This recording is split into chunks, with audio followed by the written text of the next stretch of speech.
Πώς να σου πω το ποίημα. Πρωινό για τη βιοπάλη, με παστελί και με στραγάλι.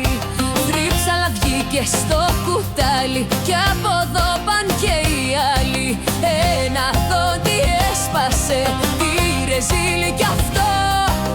Έφυγε, πάει, πέρασε, τώρα ντρέπομαι και πάω να κρυφτώ.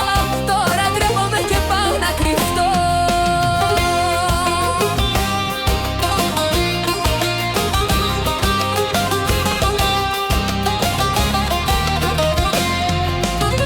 Γιατί δόντι μου έπεσες και τη μόστρα μου έχεσες.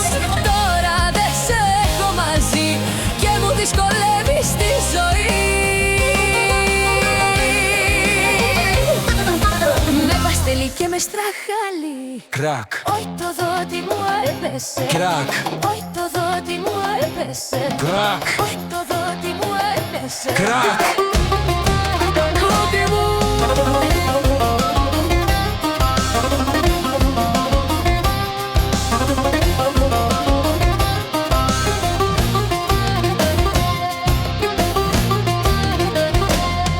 Η τρίψαλα βγήκε στο κουτάλι. Όχι το δόντι μου έπεσες. Η τρίψαλα βγήκε στο κουτάλι. Όχι το δόντι μου έπεσες.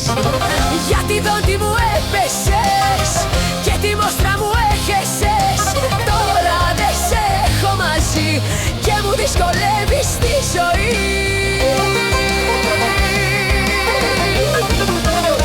Ένα δόντι έσπασε, τη ρεζίλη κι αυτό. Έφυγε, πάει, πέρασε, τώρα ντρέπομαι και πάω να κρυφτώ.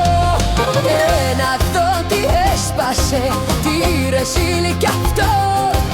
Έφυγε, πάει, πέρασε, τώρα